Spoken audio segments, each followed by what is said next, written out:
یہ جی وادی منا ہے، خیموں کا شہر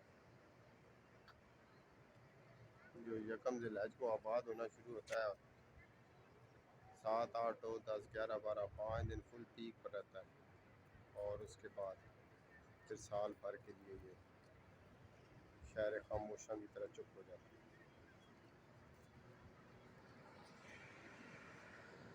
پھر آپ کو بتا دیتا ہوں جو آنے والے ہو تاکہ ان کو چیز کی سمجھ آ سکے۔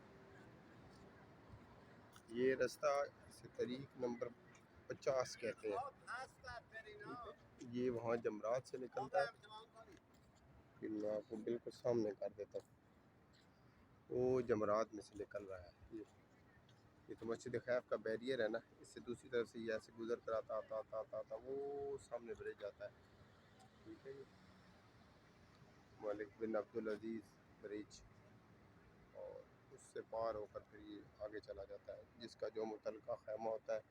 اس تک چلا جاتا ہے، یعنی کہ یہ ایگزٹ لائن ہے ہمارے خیموں میں داخل ہونے کی، اور دوسری طرف سے انٹرس لائن ہے جہاں سے لوگ انٹر ہوتے ہیں اور یہاں سے باہر نکل جاتے ہیں۔ یہ اس کے ساتھ میں مسجد خیف جو آپ کو ڈیٹیل میں نظر آ رہی ہے ساری، آپ دیکھ سکتے ہیں، مسجد بند ہے اور اس میں اذان وغیرہ نہیں ہوگی۔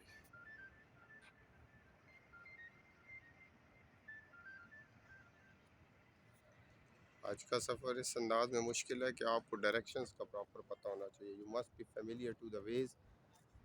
To all the streets, to all the roads which lead to your camp. یہ سب سے امپورٹنٹ ہے، کیونکہ it is just like motorway, اگر آپ ایک دفعہ غلط برج پہ چڑھ گئے ہیں تو پھر دیر از نو یو ٹرن، آپ کو کئی کلومیٹر پیدل چلنا پڑے گا، اور اس کے بعد پھر واپس آپ اپنی جگہ پر پہنچیں گے۔ So you must be quite clear about the ways, streets and roads of the Mina۔ اس کا سب سے آسان طریقہ ہے کہ جو بندہ حج کرنے کے لیے آئے وہ ایک دن پہلے آ کے سارے کو سروے کرے اور میپ سامنے رکھ کر میپ پر پن گرا لیں، تاکہ اگلی دفعہ جب اسے یہاں سے ٹریول کرنا پڑے تو اسے پریشانی کا سامنا